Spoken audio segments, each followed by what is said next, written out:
422페이지요.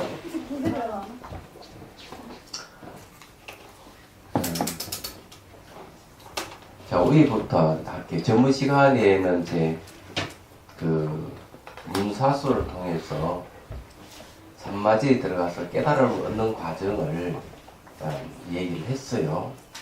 그래서 이제 문회에서는 간단하게 얘기하면 그래도 이게 이제 핵심되는 거니까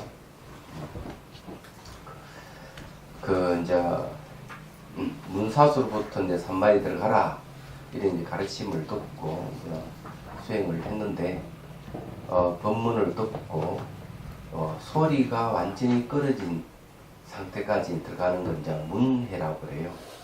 내가 소리를 듣고 그 소리가 완전히 끊어진 상태. 그러니까 소리가 끊어졌다고 얘기하는 거는 이 소리에 대해서 반응하는 마음이 멈췄다 그런 뜻이에요. 얘기하자면은 이제 이 단계가 이제 처음으로 이제 그 수행에 들어가는 가행도라고 생각하면 됩니다. 사마타 비파사나 수행에 들어가는 가행도라고 생각하면 돼요. 그래서 이제 그렇게 계속 정진해 가면서 그 다음에는 이제 그 듣는 주체와 들을 대상이 다 해버린 겁니다. 사라져 버려가지고는 거기에 이제 듣고 들리는 대상으로부터 마음이 머물지 않는 경지에 간 거예요. 이때는 벌써 공과 공을 보는 지혜 이 두 가지가 여러분들이 이제 아다시피 내가 공을 보고 있다 이러면 공을 보고 있다 이러면은 이 마음이 일어나지 않는 상태다 이렇게 보시면 돼요. 공은 그 대상이 비었다는 그런 뜻이에요. 그걸 공을 보고 있는 지혜는 주관이 비었다 이런 뜻입니다. 그래서 그렇지만 이제 주객이 남아 있는데 공과 공을 보는 지혜의 이 주객이 어느 순간 물에 물 탄 것 같이 그 경계가 사라져 버리면은 이것이 이제 견도라 그래요. 이 단계가 이제 바로 사해에 속하는 겁니다. 생각에 의해서 일어나는 지혜라 하는 이때의 생각은 분석을 해서 그런 것보다는 오히려 겨냥의 뜻이 있습니다. 생각사는. 그리고 철저히 공성에다가 초점 맞춰서 수행에 들어가기 때문에 이 사해의 경지다. 근데 그 끝은 이제 견도입니다. 그 견도는 어떤 경지인가 하면은 초지의 경지고 법신을 얻는 단계다. 그 다음에 이제 수도에 들어갑니다. 이지부터 이제 수도에 들어가는데 그때는 벌써 깨달음을 얻었기 때문에 깨달음하고 깨달을 대상이 이제 아주 원만한 상태에 이제 이르게 되는데 이때는 벌써 잠재적인 성향을 갖고 있는 그런 번뇌를 이제 없애가는 단계예요. 그렇기 때문에 공과 깨달음이 이제 아주 원만해지는 단계예요. 그래서 여기는 공이라는 생각과 공한 경계가 다 소멸해버리는 그런 단계에 들어간다. 이렇게 이제 보시면 됩니다. 그래서 이제 이런 경계는 이제 수도라고 그래요. 수도. 그래 이렇게 해서 생멸이 다 해버리면 정멸이 이제 눈앞에 이제 드러난다 했는데 이거는 무생법인을 해가지고 팔지보살의 경지에 이르렀다. 이래 보시면은 될 것 같습니다. 그래서 이제 이런 과정을 간신보살이 이제 이런 과정을 통해서 깨달음을 얻으셨거든요. 그러고는 그 자비가 부처님하고 똑같아졌다고 이제 얘기를 합니다. 이렇게 수행을 해서. 그래서 이제 이 421페이지 보면요.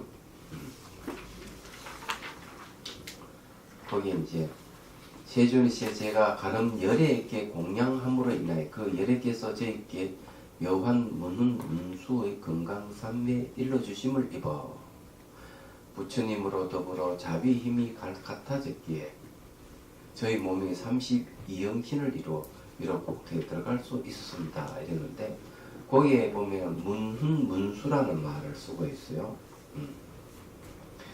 이게 이제 문훈, 문수인데 여환이라는 말을 쓰고 있는데 환과 같다. 환과 같은 어떤 그 드럼을 그 훈수받고 그 드럼을 닦는다 하는 말이 있죠. 예. 이거는 여환산매라는 말을 쓰고 있습니다. 여환산매. 이제 문훈은 자 문해를 훈수한다는 그런 뜻이라고 이제 비유해서는 그렇게 해놨습니다.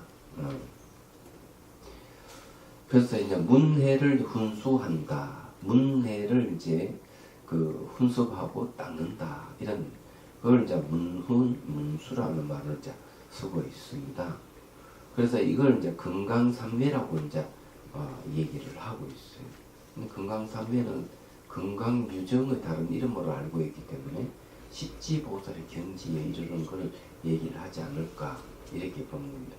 그래서 일단은 이 문수보살이 간음보살이 간음열애에게 이제 이렇게 사사를 받아서 부처님이 갖고 있는 능력과 비슷한 능력을 갖추게 됐다 이렇게 보시면 됩니다.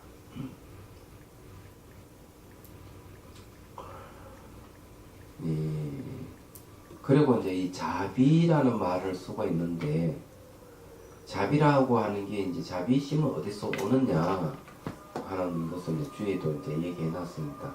자비 힘이 부처님과 더불어 같아졌기 때문에 이랬는데 뭐 불렀나?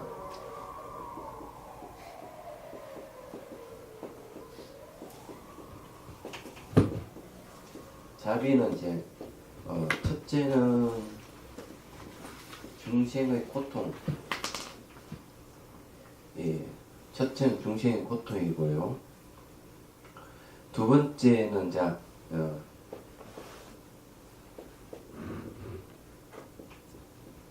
뭐 묘명이라고 했어요. 묘명이라고 얘기하는 거는 이거는 청정심을 이거는 불선을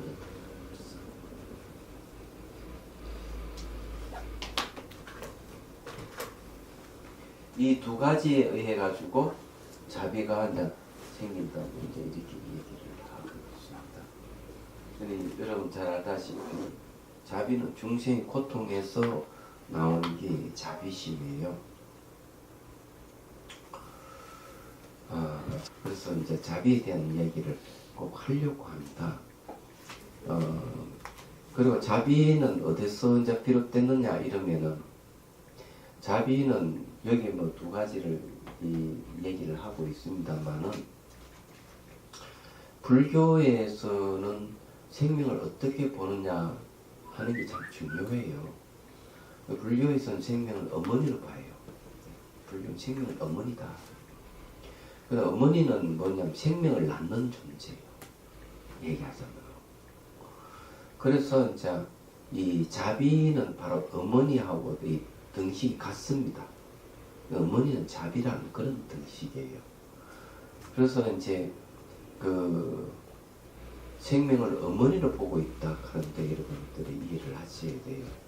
그래서 어머니에 대해서 자기 길러주고 먹여주고 길러주고 낳아주고 하는 그 은혜를 생각하고 은혜를 갚을 생각을 하고 또 은혜를 갚을 생각을 하니 어머니를 사랑할 수밖에 없고 사랑하는 마음이 생기는데 어머니 다치고 이러면 안 되잖아요. 그러면 연민심이 일어나고 그러므로 해서 이제 연민심이 일어나기 때문에 그 연민심을 점점 한량없이 한량이 없는 연민심을 키우고 그리고 이제 이 연민심 사랑과 연민에 의해서 도리심을 일으켜서 최종적 깨달음을 얻는다.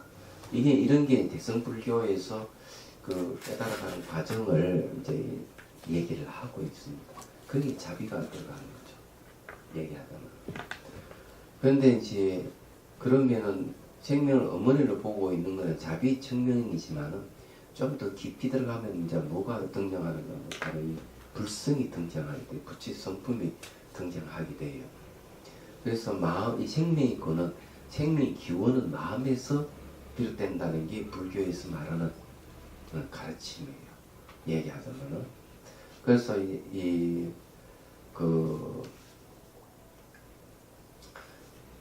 이제 예를 들어서 이제 뭐 이제 의학적인 시각에서 얘기를 하자면은 정자와 난자가 이렇게 이제 만났을 때 뭐가 일어나는 건 스파크가 일어난답니다. 정자, 난자가 탁 만납니다. 이 정자와 난자가 만나지 않으면 정자나 난자가 오래지 않아 죽어버린대요.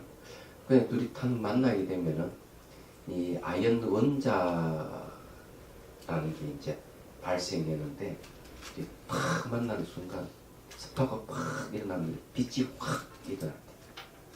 예. 그러면서 이제 거기서 뭐가 생기는가 하면 아이가 생기기 시작하는 거죠.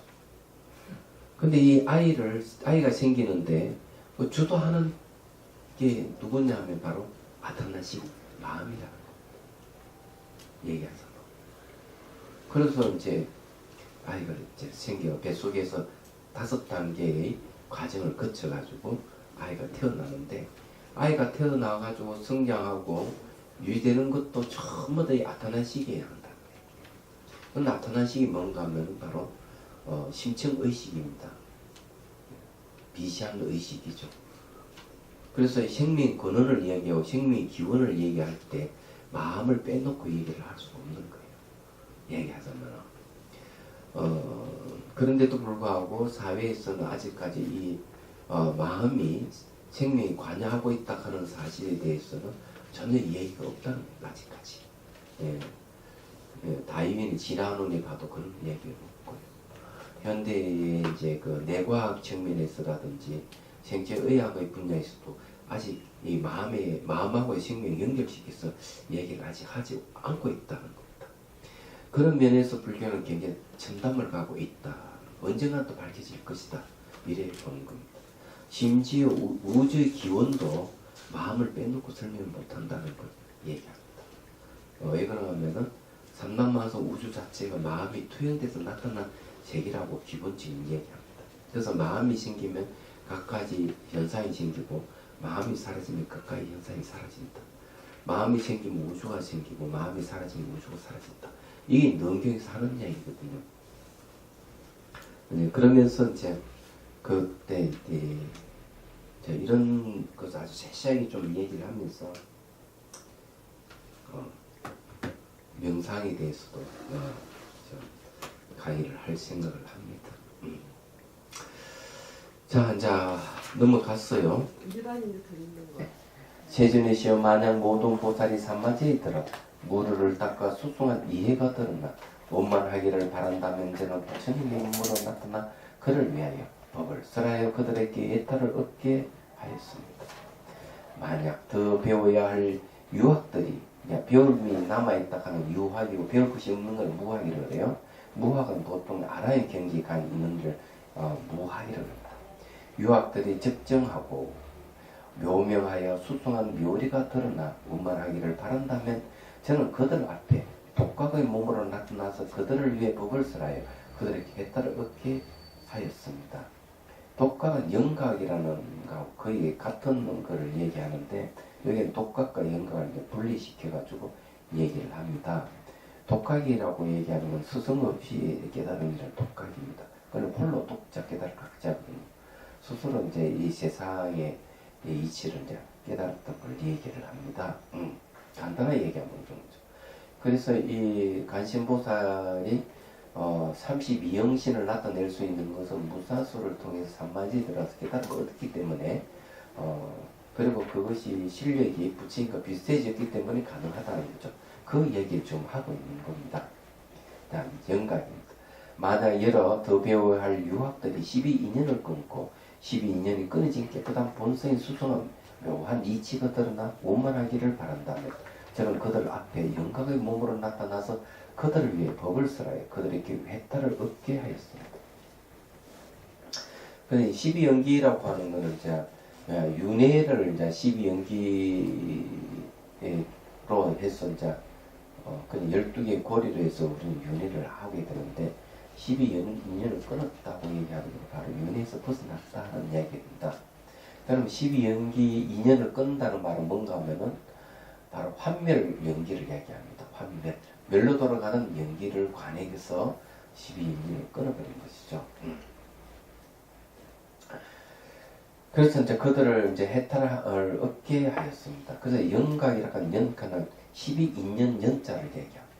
12인연에서 깨달았다 해서 영각이라고 이렇게 얘기를 합니다.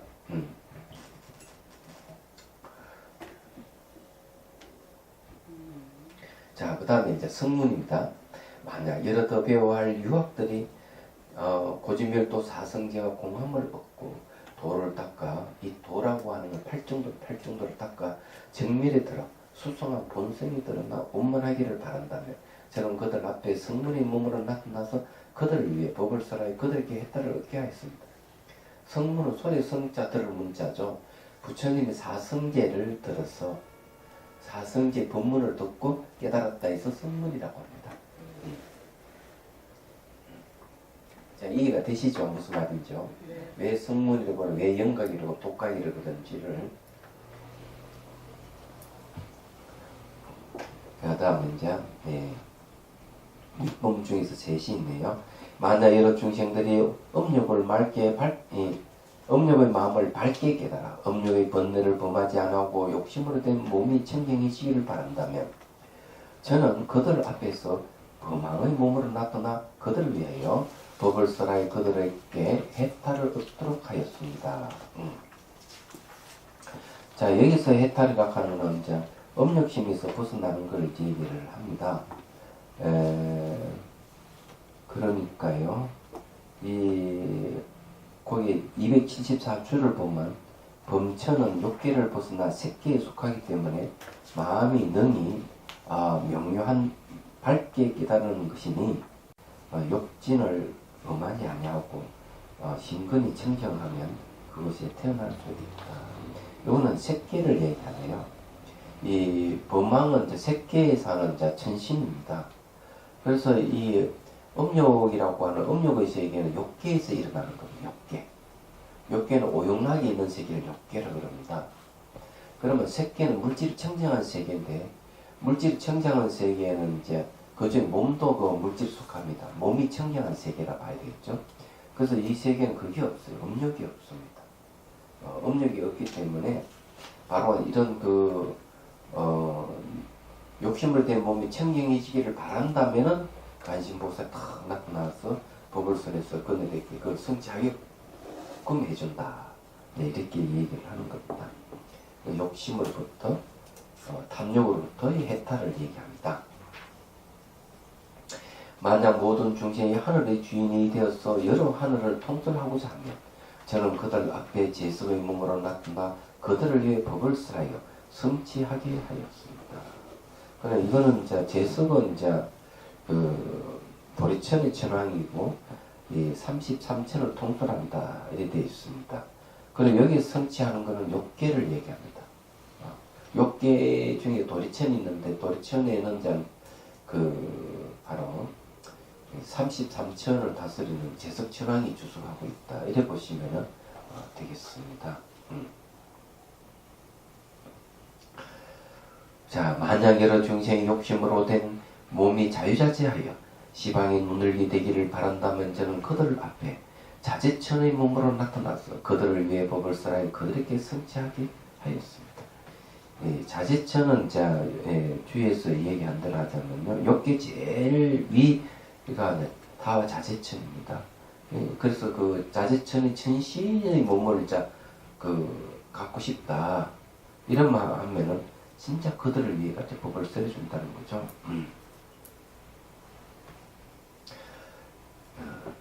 자, 만약 여러 중생의 욕심이 자제하여 호공을 날아다니기를 바란다면 저는 그들 앞에 대자재천의 몸으로 나타나서 그들을 위해 법을 설하여 그들에게 성취하게 하였습니다.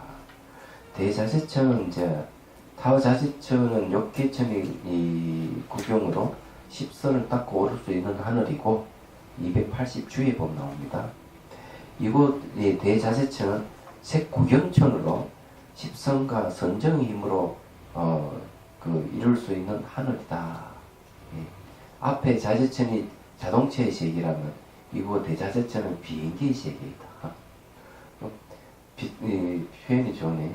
그리고 이곳에 성취라는 용어를 사용한 것은 비록 그것이 색계의 구경이긴 하나 해탈의 목적이 아니고 성취가 목적이기 때문에 성취라는 것이다.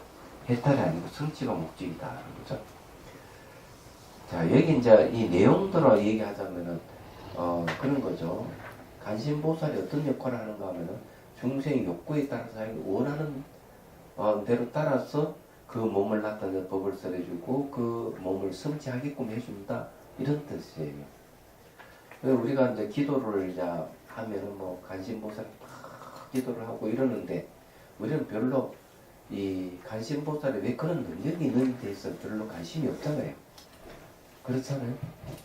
이 기도하시는 분들이 간신보살이 우리 소원을 다 들어준다, 세속이 원하는 것을 들어준다고까지는 아는데, 그래 원을 들어주기까지 이 관심보살이 어떻게 그런 능력을 성취하게 됐고 어떻게 그런 어떤 수행을 해서 그렇게 됐는지를 우리는 관심이 없단 말이에요.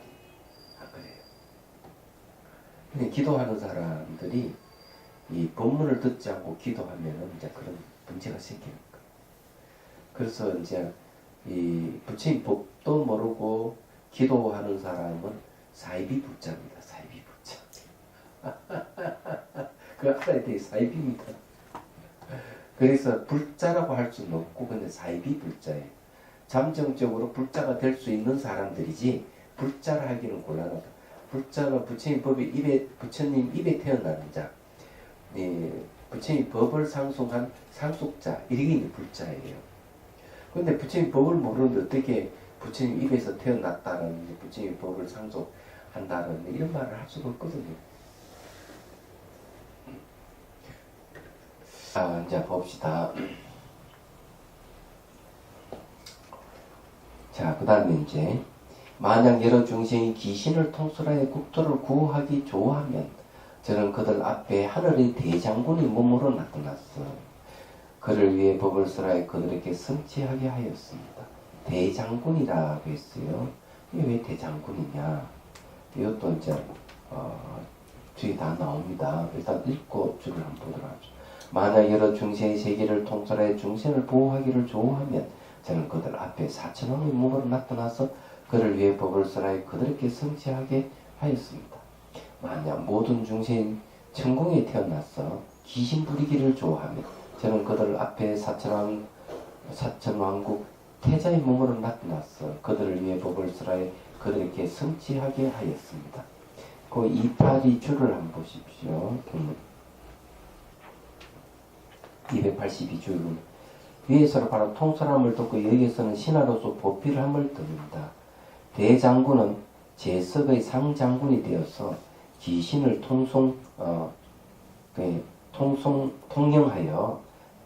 통령하고 사천왕은 제석의 신하가 되어서 세계를 통령하며 사천왕의 태자란 그 나타의 무리이니 귀신을 부릴 수 있다.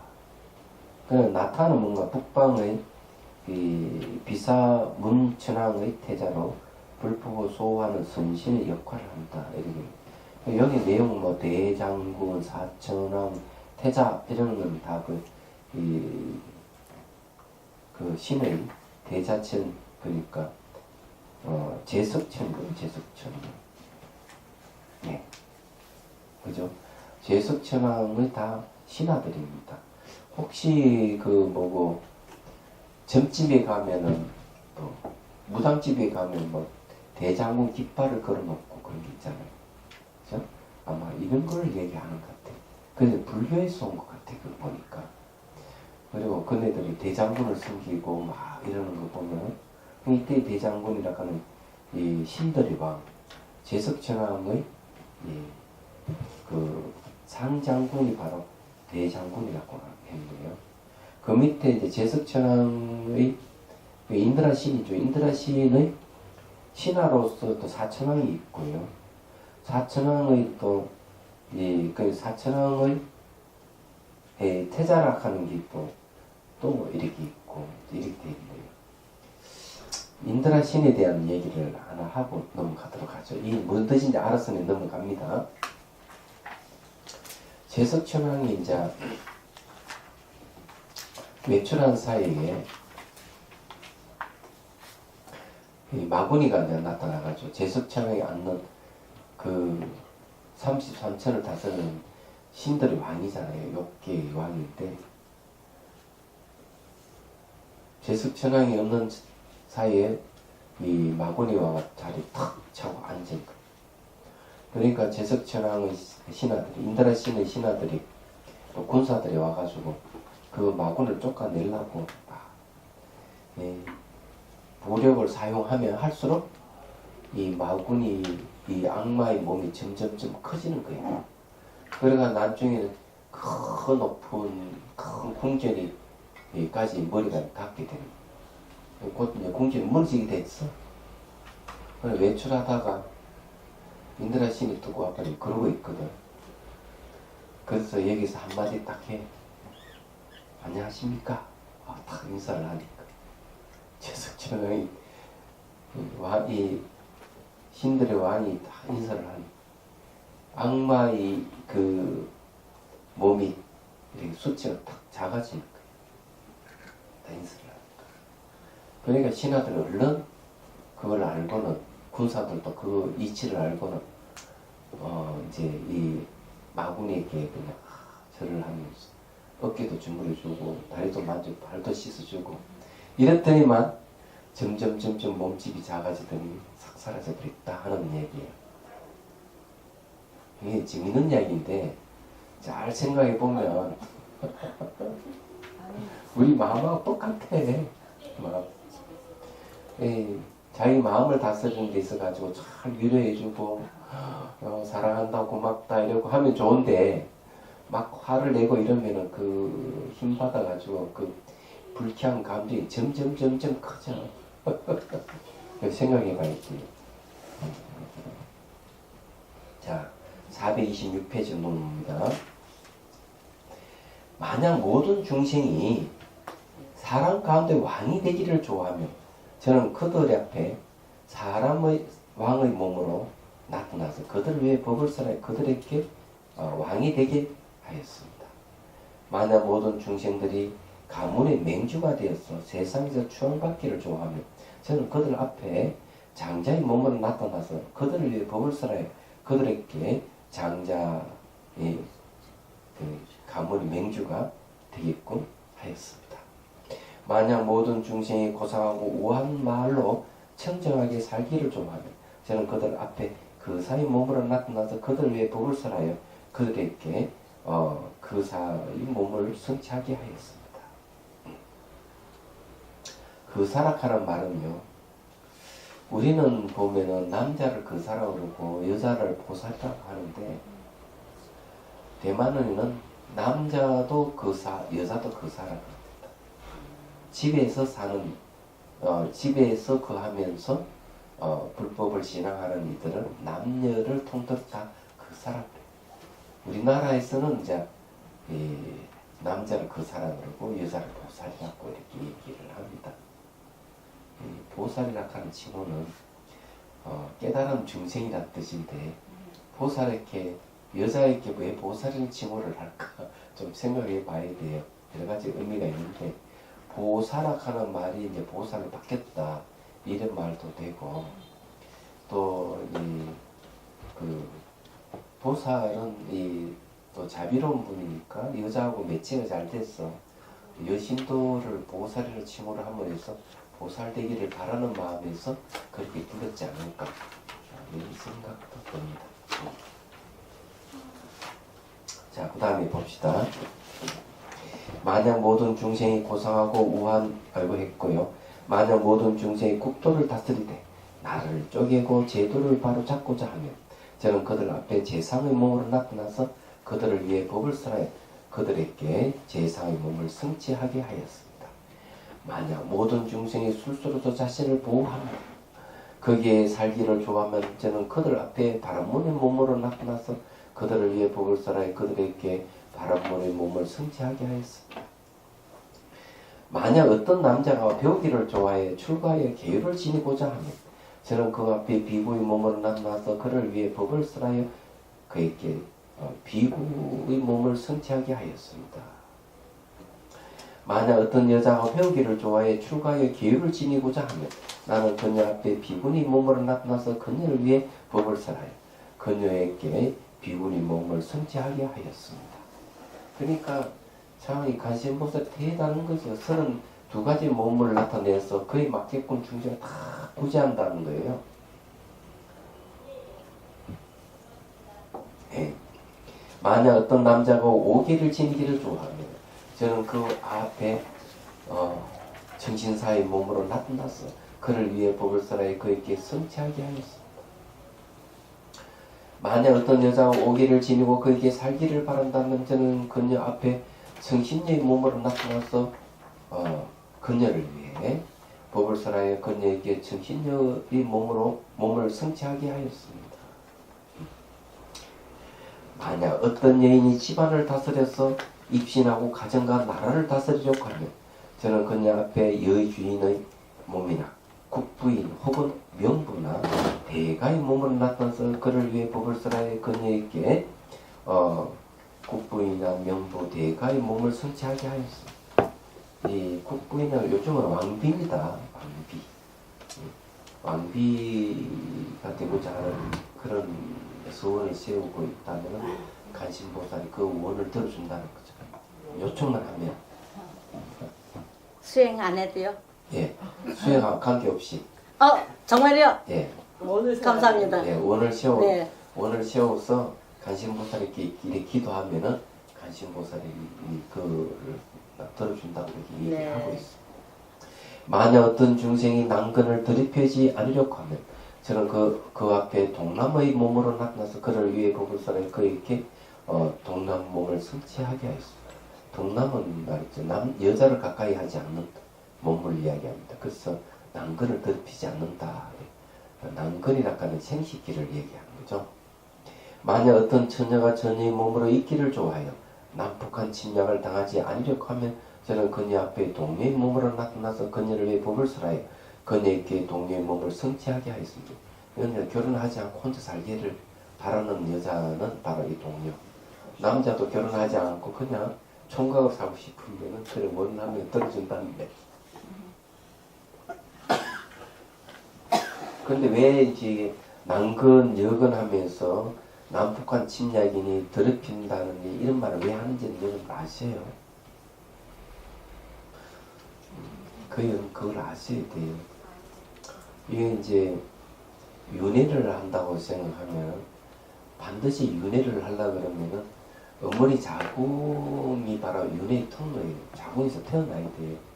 그러려면은 남녀가 결혼해야 되는데 이 계속 태어나고 죽고 반복한다는 거죠.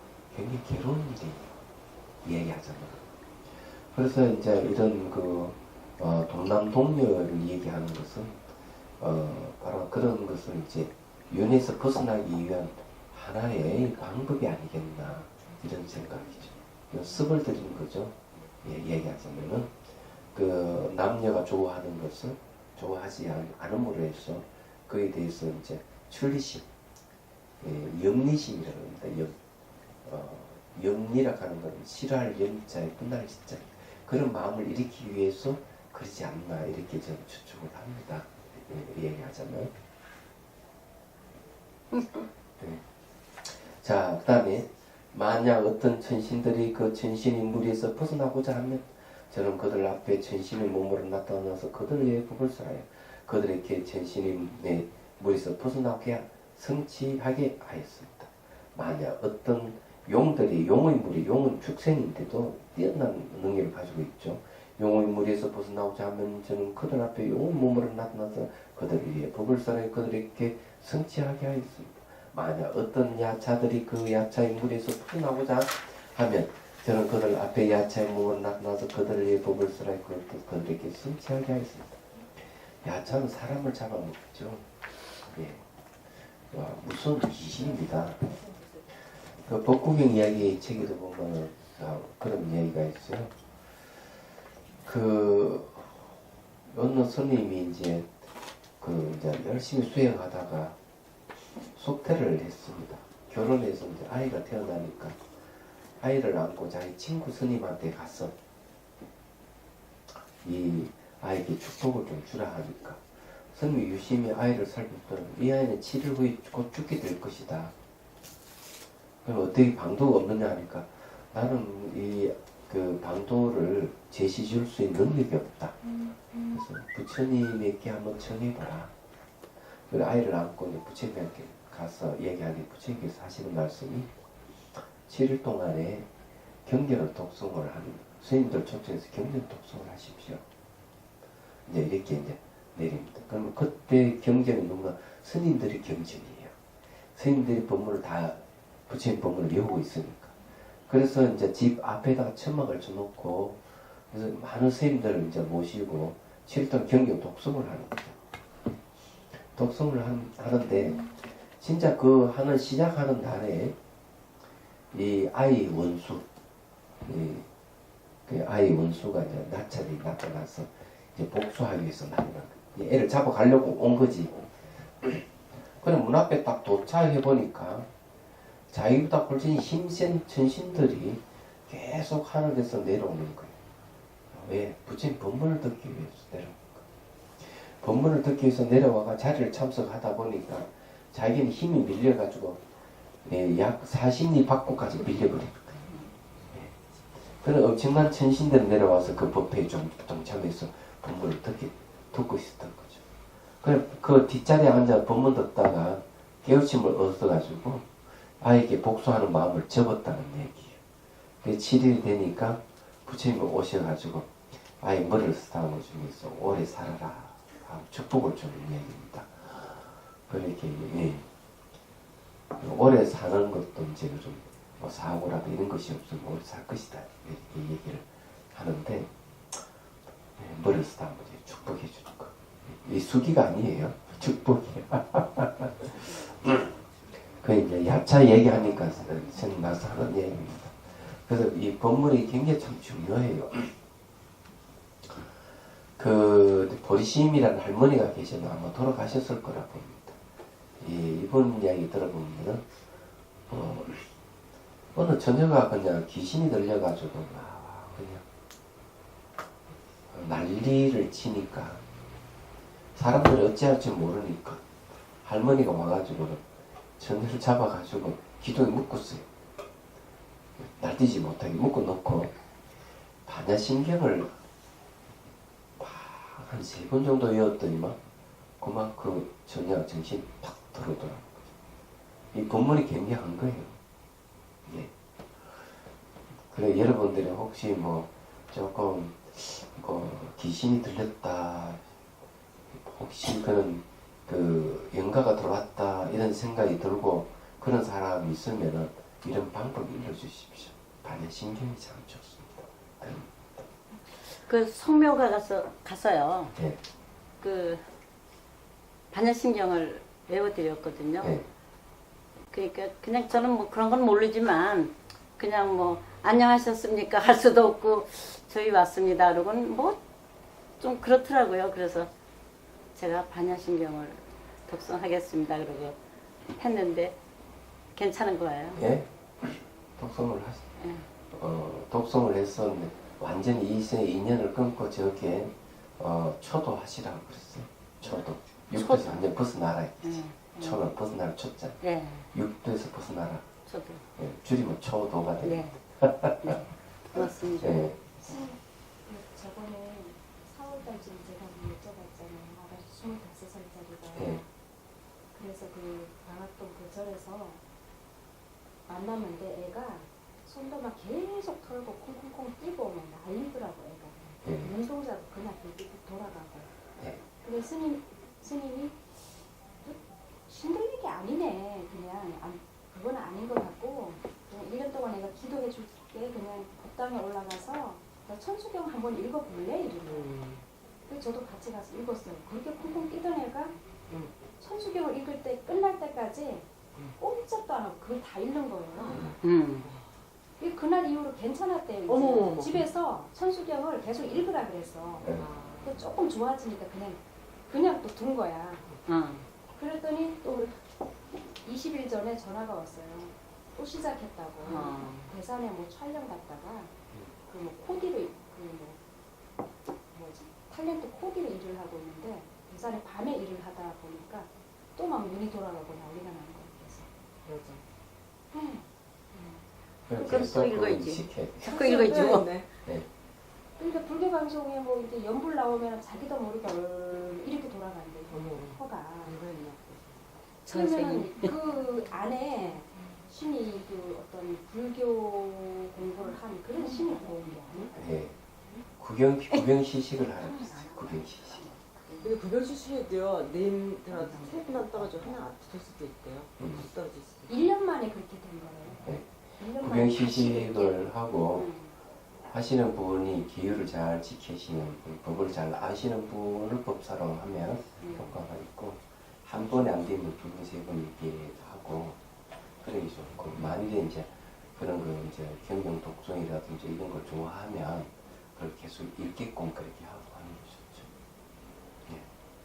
그런 이제 그런 사람이 있어요. 습이라 하는 혹시 전생에 무당습이 있는지는 알 수가 없죠. 그런 습이 있으면 꼭 이 생에 와 그 습 따라서 그렇게 나타나기 때문에 그걸 제어해 줄 필요가 있는 거죠. 이때는 이 간신보살님이 아마 발언을 해서 떼달라고 여기 나오잖아요. 바로 이게 떼달라고 하면 된다. 야차의 몸 벗어나고 싶다. 용의 머리 벗어나고 싶다. 천신의 머리에서 벗어나고 싶다. 가능한 거예요. 다 되는 거죠. 이게. 다 나옵니다. 예, 보십시오. 그러니까 간신보살님 초청해서 그러니까 간신보살과 관계되는 경전이 반야신경, 관자재보살의 바로 간신보살 다릅니다. 그 다음에 저기 법화경에 보영. 예, 보영도사. 보영품 있잖아요. 네. 관세음에다 보몸. 보문품 있잖아요. 그러니까 이제 이걸 읽어줄 필요가 있는 거죠. 그럼 요것도 능경이 요 부분도 아마 딱 빼서 읽으면 괜찮겠다 이런 생각을 합니다. 그러니까 이런 생각이 그러니까 들어요. 앞에 이제 이 간신보살이 가는 여를 만나서 문사수 수행을 해서 산마이들을 깨달은 성취하는 과정을 얘기했잖아요. 예. 이 이치를 알아야 된다. 그러니까요. 그래서 기도하시는 분들은 법문을 들어야 된다. 법문을 듣고 기도를 해라. 법문 법이 무엇인지 부처님 법이 무엇인지를 모르고 기도만 하면은 사입이 불자가 된다 하는 얘기거든요. 맞아요. 예. 그게 걱정이에요. 사실. 사입이 불자 종류가 많네. 예. 종류도 맞아요. 그 종류를 열거하는 데 유보하겠습니다. 자 봅시다. 그 다음에 만약 건달바들이 그 물에서 벗어나고자 하면 저는 그들 앞에 건달바의 몸으로 나타나서 그들을 위해 법을 쓰라요. 그들에게 성취하게 하였습니다. 만약 아수라들이 그 물에서 벗어나고자 하면 저는 그들 앞에서 아수라의 몸으로 나타나서 그들을 위해 법을 쓰라요. 그들에게 성취하게 하였습니다. 만약 긴나라들이 그들의 무리에서 벗어나고자 하면 저는 그들 앞에 긴나라의 몸으로 나타나서 그들을 위해 법을 쓰라요. 그들에게 성취하게 하였습니다. 만약 마오라가들이 그 무리에서 벗어나고자 하면 저는 그들 앞에 마오라가의 몸으로 나타나서 그들을 위해 법을 쓰라요. 그들에게 성취하게 하였습니다. 이 마오라가라 하는 뱀의 머리에 몸은 사람 형상을 한 음악을 좋아하는 귀신으로 되어 있네요. 이 긴다라는 이 비인비라고 했네요. 사람인지 짐승이 분간할 수 없는 게 긴나라라고 합니다. 얘기하자면 그렇지만 이 음악을 좋아하는 귀신이에요. 이도 긴나라는요. 아수라는 사람 좋아하는 귀신이고요. 그리고 천신입니다. 아수라. 자, 그 다음에 436페이지. 만약 어떤 중생들이 사람을 좋아하여 사람 되는 법을 닦고자 하면 저는 그들 앞에 사람 몸으로 나타나서 그들의 법을 쓰라. 그들에게 사람 몸을 성취하게 하였습니다. 사람 대부분 법을 닦고자 한다. 그러니까 여러분들이 앞으로 이제 여러분들 다음에 꼭 사람이 태어나고자 한다면 간신보살에게 기도를 하셔야 돼요. 네.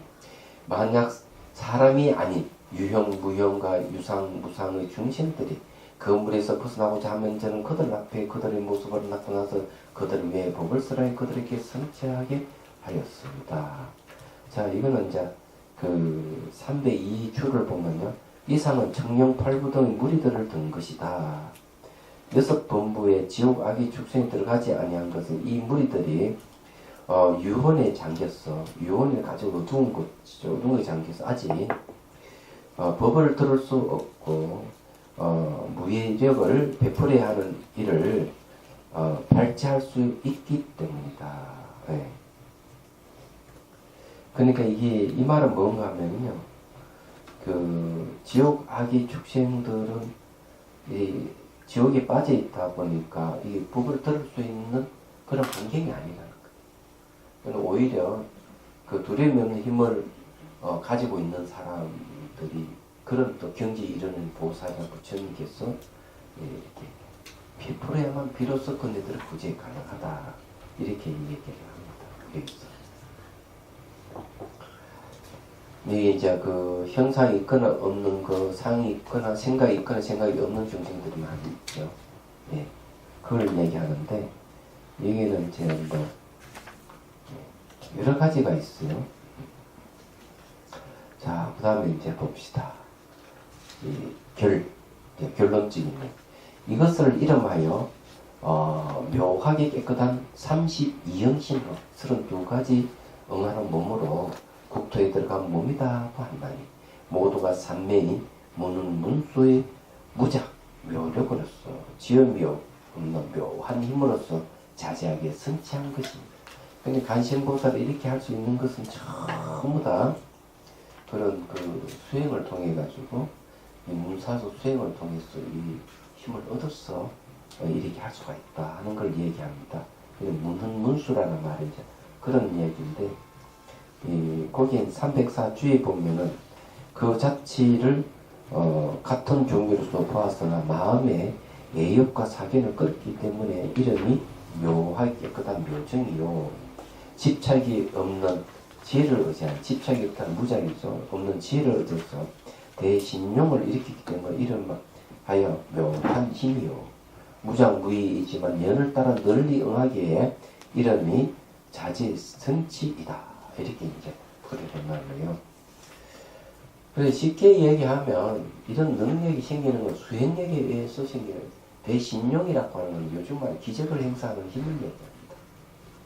물리를 얻거나 하늘을 날아다니거나 뭐 바위 속으로 들어갔다 나왔다 몸을 자유자재로 변환시키고 이러는 것은 처음부터 신통력에 속합니다.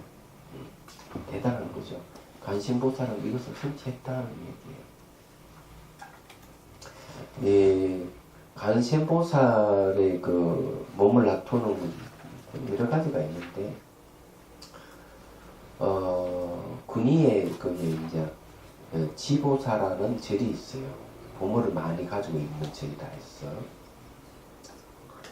거기에 이제 우리 그 소카 형님이 좀 며칠 머물렀었어. 거기에는 이제 요사체 중앙에다가 뭐가 설치되는가 하면은 거기에 이제 영단이 설치되어 있어요. 근데 그 옆방에 이제 잠을 자는데, 잠을 자고 있는데, 밤에, 그 귀신들이 난리를 친 거야. 귀신들이 나타나가지고, 우리 형님을 막 그냥 쫓아내려고 발악을 하면서 물건을 막 던지는 거죠.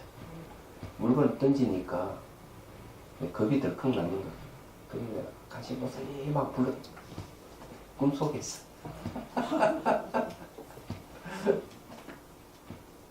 그러니까 법당에서 왜? 그러면서 그래 알았어. 우리가 문을 탁 열리면 나타나는 게 스님이야. 스님이 나타나서 얼른 딱 이렇게 감사주더래요. 그런데 그 귀신이 던진 물건이 하나가 어깨에 탁 맞았다는 거죠. 그래 아프더래. 잠에서 깼는데 어깨가 아팠어. 며칠 고생했다. 세상에 이상한 꿈을 다 꾸.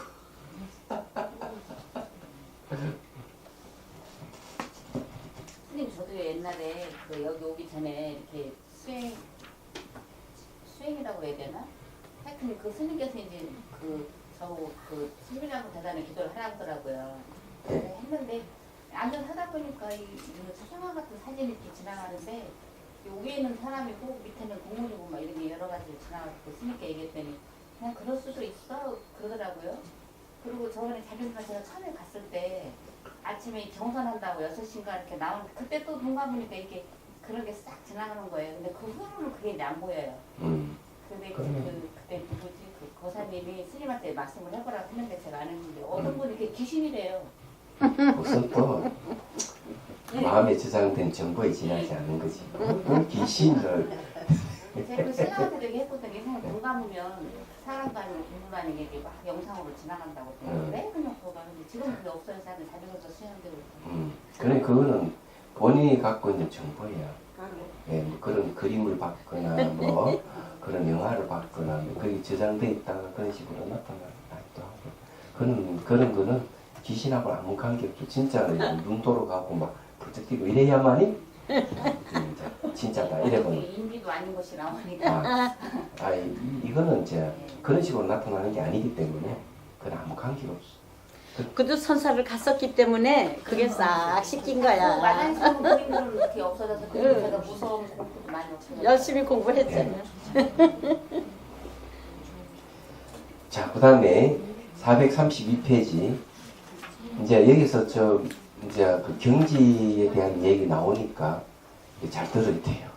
네.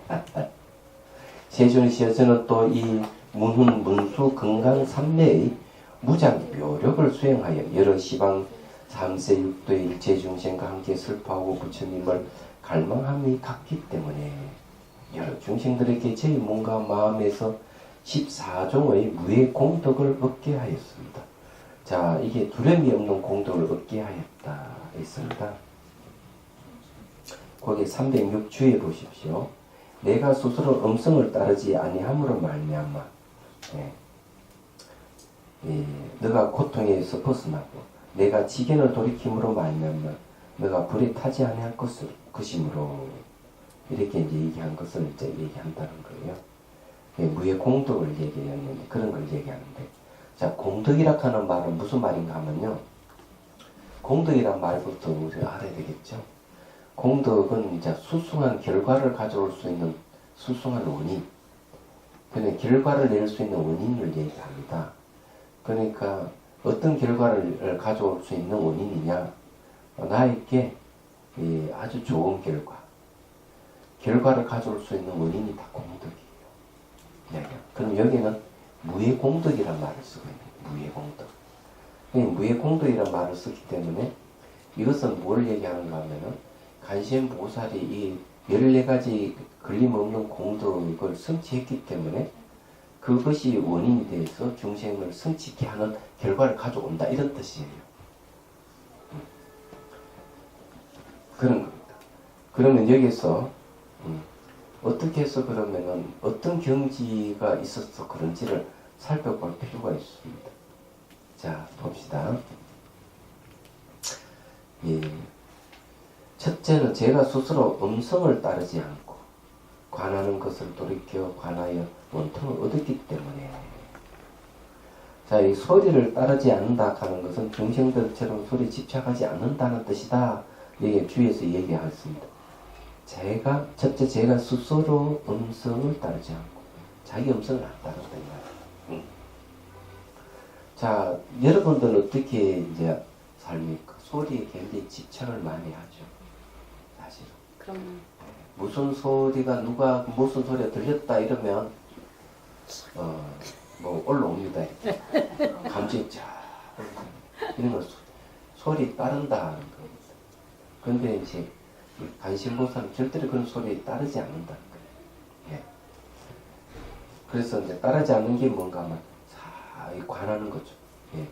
여기서 보면은 그 부자 간음하고 하는 말은 그런 얘기입니다. 그래서 이관관지할세 하는 말은 관하는 것을 돌이켜 관하여 원통을 얻었기 때문에 예. 자 관하는 것을 돌이켜 관하여 원통을 얻었다. 이건 이제 이건 원통이라고 그래요. 그러면 관하는 것을 돌이켜서 관한다는 게 도대체 어떤 것이냐? 그 이제 전번에도 얘기했지만은 수신결에 보면은 그렇게 얘기를 하고 있죠. 보조국사께서 제자들에게 무슨 소리가 들리느냐? 예, 새가 지저귀는 소리가 들립니다. 그래. 그러면은 그 소리를 듣는 그것을 네가 다시 한번 들어봐라. 무슨 소리가 들리느냐? 자, 네가 소리를 들었다면은 소리를 듣고 있는 그 듣는 것을 다시 한번 돌이켜 들어봐라. 무슨 소리가 들리느냐? 예, 아무 소리도 안 들립니다. 그래, 그것이 간음의 본문입니다. 이런 얘기 나옵니다. 우리가 소리가 들리면은 그 소리에 따라가지만은 여기서 말하는 소리를 듣고 있는 듣고 있는 마음을 다시 한번 들어봐라. 이런 얘기죠. 이거는 무슨 말인가 이런 겁니다.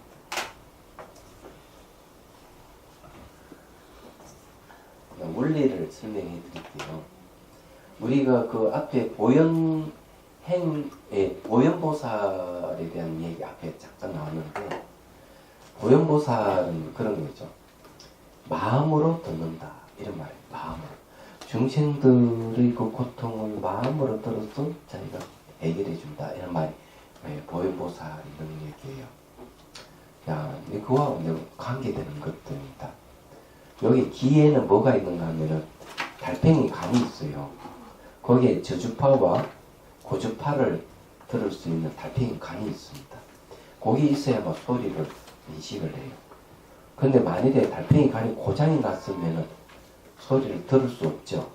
그럼 소리를 들을 수 있는 장치를 합니다. 귀에다가. 그럼 소리를 들을 수 있는 장치를 수술을 해야 되는데, 어떻게 하는가 하면은 거기에 이제 파장이 와가지고 그 기계를 통해서 여기에 그 뼈 있잖아요. 뼈. 예, 뼈가 울리도록 한답니다. 뼈가 울리도록. 그렇게 하면은 뼈가 울리는 그 진동이잖아요. 그걸 통해서 소리를 들을 수가 있답니다. 얘기하자면 수술을 그렇게 하면 돼요. 근데 여기 이제 자세히 엿들을 필요가 있어요. 여기 들리는 건 고주파, 저주파를 들어서 달팽이 간이라고 했을 때 도르는 건 소리가 아니라는 얘기. 귀에 도르는 건 파장이 파장. 고주파, 저주파, 파장이. 근데 달팽이 관이라 하는 것이 망가졌을 때 여기에 뼈에 진동이 일어나도록 합니다. 진동, 파장이죠. 그럼 그것을 소리로 변환해서 듣는다는 거죠.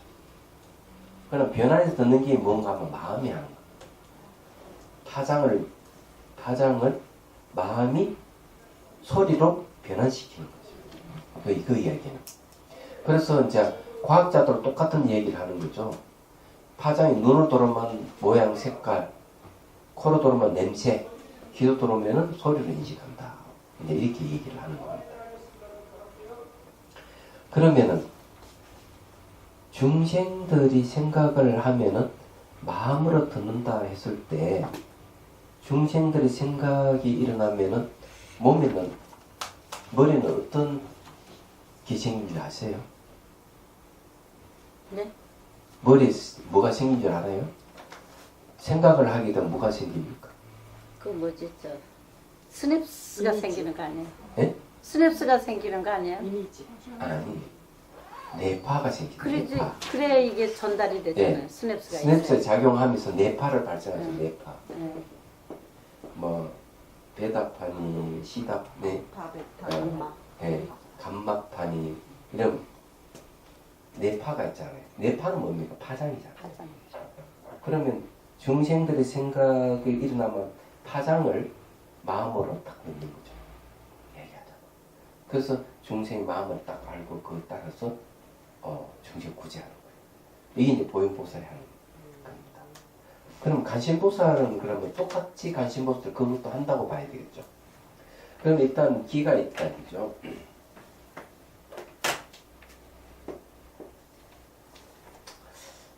참 잘 적었네. 네. 기가 이제 파장이 이렇게 들어오면 요걸 이제 소리로 다 인식을 하는 게 이제 마음입니다. 그런데 이게 듣는 것을 이제 소리가 들어오는 것을 마음이 소리로 인식을 안 해버리는 겁니다. 얘기하자. 거기 뭔가 하면은 관하는 것을 돌이킨다.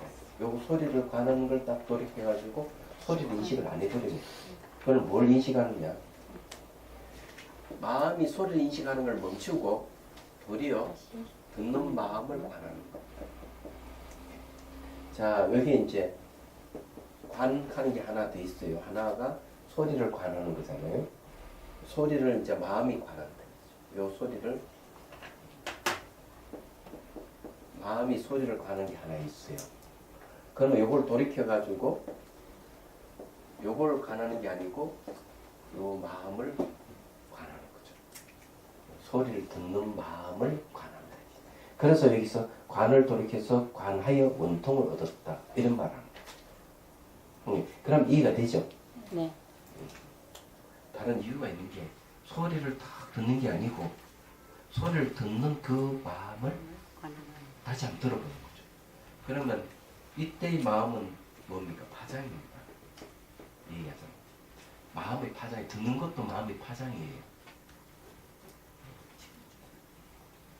마음의 파장이라고 봐야 되겠죠. 왜? 듣는다는 말을 듣거든요. 들을 묻자라는 말을 얘기해서, 그러니까 이 음성을 이 관하는 것을 돌이켜서 관해라. 예, 돌아 있습니다. 뒤에 가면 이제 또 나올 거예요. 예. 이걸 이제 뭐라 하는가 하면은, 네.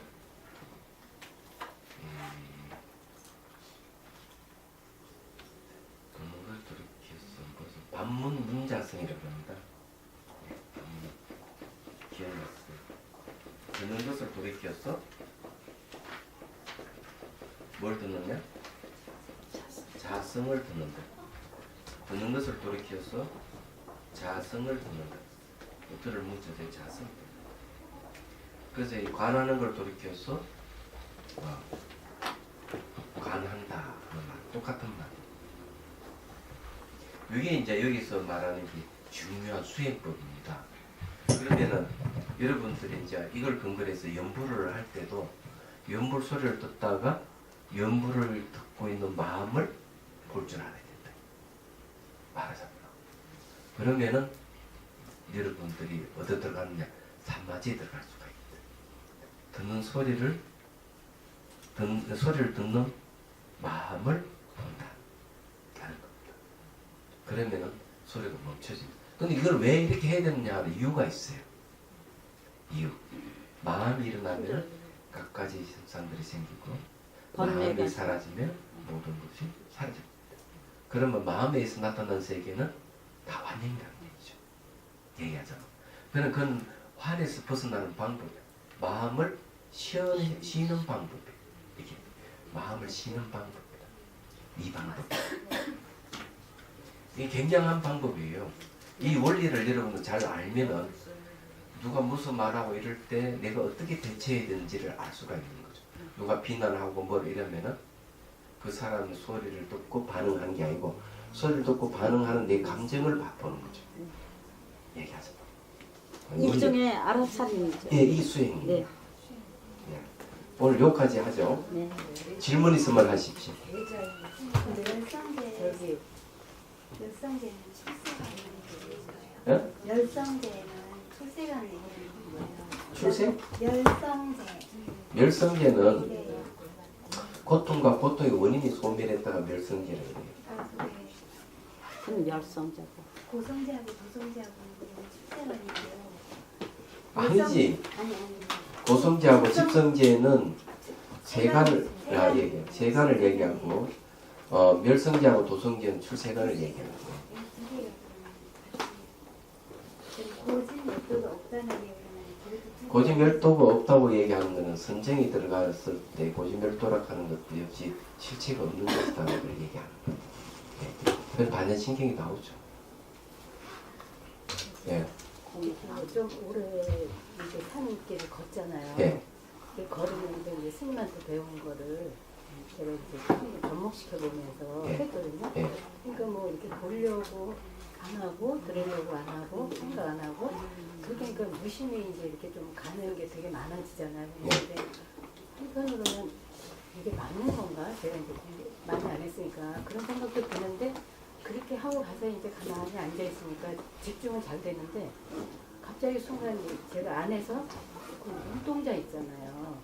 그 네팔 같은 데 가면 탑에 모르는 눈동자가 다 보고 있는 거예요. 그래서 제가 그 순간 저기 나를 보고 있나 하고 알아차리는 순간 이게 싹 사라지더라고요. 그래서 그런 거에 대해서는 좀 그런 거는 이제 의탁이성이라고 해요. 내가 너를 관찰을 보고 있는 것이 습이 들어 있으면 거의 똑같이 복제가 돼서 나타나서 그런 이미지로 나타나는 경우가 있으니까 그거 관념입니다. 예. 그러니까 집착할 필요가 없어요. 여기 저기 금설의 뭐가 이렇게 화면에 나타나는 똑같은 거예요. 그 의탁이성이 탈을 의지해서 일어난다. 내가 수행했던 것을 그대로 복제가 돼서 이렇게 나타난다. 또는 내가 보고 듣고 했던 것이 복제돼서 재생돼서 나타나는 현상이기 때문에 절대 그런데 속으면 안 되는 거예요. 걸을 때도 그렇게 계속 그냥 그런 식으로 그럼요. 하면 보지 말고 듣지 말고 느끼지 말고. 왜 그런가 하면 그는 보려고 하고 들으려고 느끼려고 하는 건 의도거든요. 의도를 멈추게. 그냥 보고 그냥 듣고 그냥 느끼면 되는 거죠. 그런데 의도가 개입하면 다 조작이에요. 모든 걸 만들어내는 거예요. 마음은 창조적인 힘을 갖고 있기 때문에 그런 걸 멈추는 훈련이